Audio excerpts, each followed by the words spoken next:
Comment vous êtes-vous rencontrés avec ton chéri? Je traînais avec sa sœur et son frère. On s'entendait, nous, pas plus que ça, hein, vraiment. Il me saoulait, il m'aimait pas plus que ça, moi non plus. Enfin, je préférais son frère. Bravo, tout le monde le sait, hein, mais voilà. Et donc, à force d'aller d'être toujours avec sa sœur, j'étais très souvent chez sa maman, lui vivait chez son père. Et donc, il venait souvent aussi chez sa mère. Et donc, petit à petit, à force de traîner avec sa petite sœur, les choses se sont faites naturellement, mais on n'était pas du tout destinés à finir ensemble. Pas du tout. Alors, des anecdotes, moments drôles en voyage. Il y en a beaucoup. Oh, je vais trop parler là aussi, je pense. Donc, je vais essayer d'en faire que 3.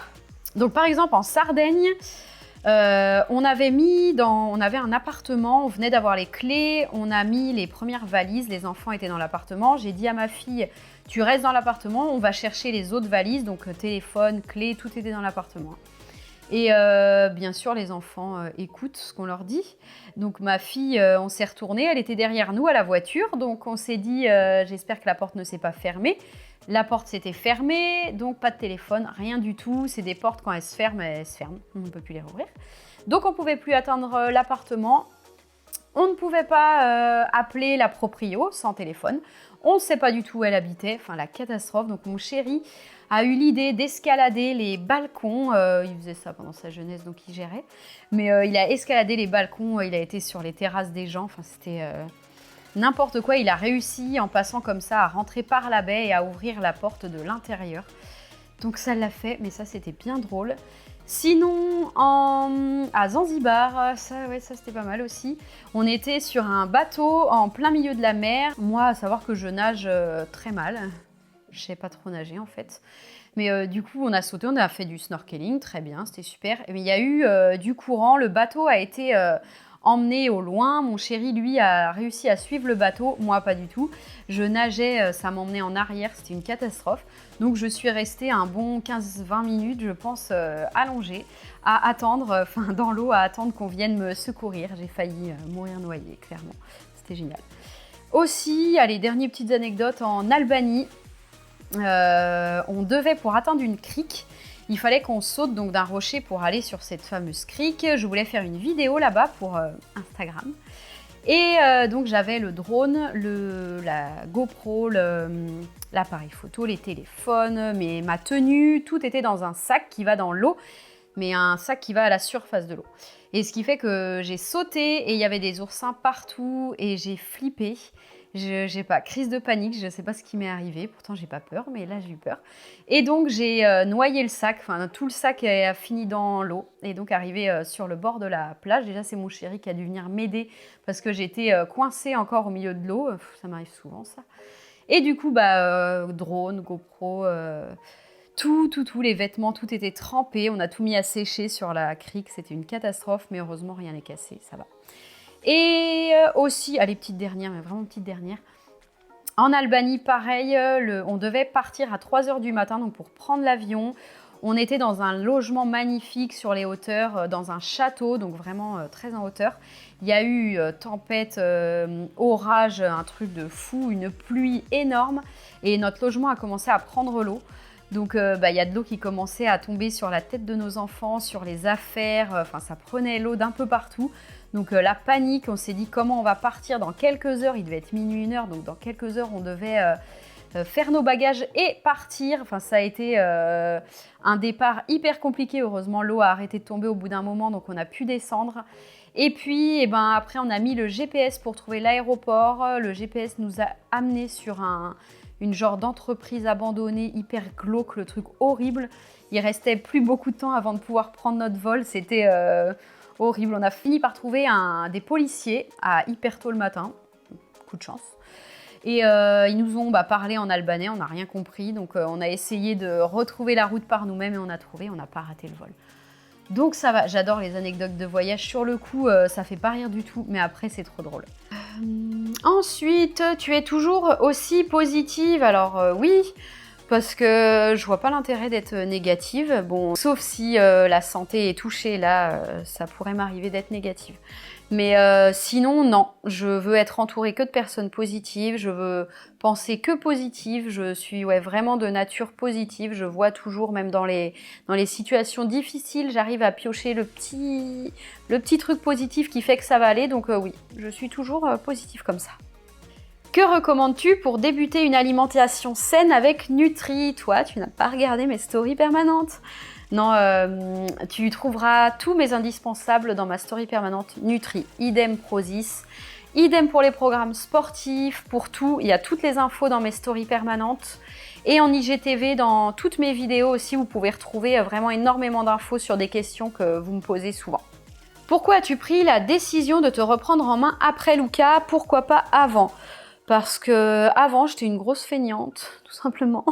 Non, je détestais le sport, je mangeais très mal. Voilà, j'enviais les superbes corps que je voyais, mais moi, je me voyais pas du tout faire ce que ces filles-là faisaient. Donc, c'est-à-dire faire du sport, se bouger, quoi. Clairement, je me voyais pas faire ça. Donc voilà, mais quand j'ai eu Luca, un petit accouchement de 4,2 kg sans péridurale, ça m'a fait un petit déclic. Je me suis dit que si mon corps était capable de gérer ça, c'est qu'il n'y a pas de souci, corps, mental, ça allait le faire, je pouvais tout gérer ensuite. Donc voilà pourquoi je me suis lancée à ce moment-là, et puis voilà, j'ai eu un petit déclic. Que représentent tes tatouages? Combien et où? Alors j'en ai 7, je crois.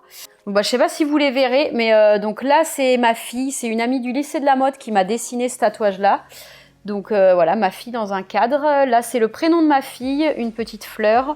Le prénom de mon fils, j'en ai un très gros, enfin gros dans le dos aussi. C'est les dates de naissance de mes enfants. C'est tout un dessin avec une fleur de lotus et une petite flèche qui descend. Et j'ai aussi cette phrase-là qui dit que la vie est un challenge à relever et un bonheur à mériter. Une phrase qui me colle totalement. J'adore cette phrase. Donc voilà, pour les tatouages. Tu peux nous raconter un peu tes accouchements? Ça, je sais pas si c'est une bonne idée, hein, clairement. Bon, les femmes qui veulent avoir des enfants, ne regardez pas ce passage de la vidéo, je pense que c'est mieux. Non, je vais vous le raconter très rapidement, hein, je vous laisse à chacune découvrir cette joie d'accoucher. Non, c'était horrible. En gros, pour ma fille, j'ai accouché prématurément, elle était donc prématurée. Arrivée à l'hôpital, pas trop de contractions, j'ai dit à mon chéri, franchement, c'est ça les contractions? Les filles, elles abusent, hein, sur les contractions douloureuses, c'est rien. Quand les contractions, les vraies, sont arrivées, j'ai compris. Dès que j'en avais une très forte, je faisais des malaises. J'étais sans arrêt en train de... Je voulais aller sur le ballon, c'était pas possible parce que je tombais dans les pommes, c'était une cata, bref. Ensuite, pour le moment d'accoucher, c'était horrible. Et le cœur de ma fille... ralentissait, donc il y a eu plein de monde qui est rentré en même temps. C'était, moi je me rappelle plus de rien. J'étais dans une bulle, j'ai l'impression qu'on m'avait droguée, vraiment, je me rappelle de rien. Donc, mais de ce qu'on m'a raconté, donc il y avait plein de monde dans la salle d'accouchement, j'ai eu les forceps, ça c'est cool. Ils m'ont préparée après avoir poussé pendant un bon petit moment à partir en césarienne parce qu'elle était coincée. Donc ils m'ont préparée, mais heureusement elle est quand même sortie, mais après... j'adorerais dire que c'était le plus beau jour de ma vie, mais pour moi c'était le pire jour de ma vie, clairement. Parce que après, vu qu'elle était préma, donc ils l'ont emmenée, donc je l'ai pas vue, enfin je l'ai vue 2 secondes, ils me l'ont repris. Donc je l'ai pas eu avec moi, je suis restée toute seule après l'accouchement. Je l'ai vue que le soir et je l'ai même pas reconnue. Donc c'était génial, vraiment. J'ai rien calculé de tout ça, c'était horrible. Bref, pour mon fils, ça s'est beaucoup mieux passé. C'était une douleur de ouf parce que je suis arrivée à l'hôpital trop tard pour avoir la péridurale. J'ai voulu attendre au maximum chez moi jusqu'au moment où je pouvais plus me lever dans ma baignoire, où j'ai eu besoin d'aide pour me lever. Là, c'est que vraiment, il était tard, il fallait y aller. Et arrivée à l'hôpital, j'étais déjà bien ouverte, donc j'avais pas le temps de poser la péridurale. Donc j'ai sorti 4,2 kg sans péridurale, c'était horrible, mais c'était un accouchement qui s'est quand même mieux passé que le premier. Donc j'en garde un meilleur souvenir. Alors ensuite, tu es très proche de ta famille. Alors oui. Alors à savoir, par exemple, ma grand-mère et mon grand-père, ce sont eux qui se sont occupés de moi pendant une bonne partie de mon enfance. J'ai toujours, parce que j'avais plus de nourrice, donc c'était eux qui s'occupaient de moi, qui étaient mes nounous en fait. Donc j'ai un lien très proche avec eux. Ensuite, j'ai toujours habité depuis que je suis petite dans la même rue. J'habitais à droite de chez ma grand-mère avant, ensuite on a déménagé, j'ai habité à gauche de chez ma grand-mère, mais toujours dans la même rue. Aujourd'hui, j'ai aménagé dans la même rue également que mes parents et ma grand-mère, c'est important. Je suis hyper proche donc de mes parents, de mes grands-mères, parce que je n'ai plus mes grands-pères, de ma sœur, de ma cousine. Voilà, la famille, c'est la base. Voilà, c'est vraiment la base de tout. Donc oui, je suis extrêmement proche de la famille. Qu'est-ce qui est essentiel dans la vie selon toi? Alors, eh bien, facile, hein, famille, santé, voyage. Voilà, là, c'est vraiment les 3 essentiels dans la vie pour moi.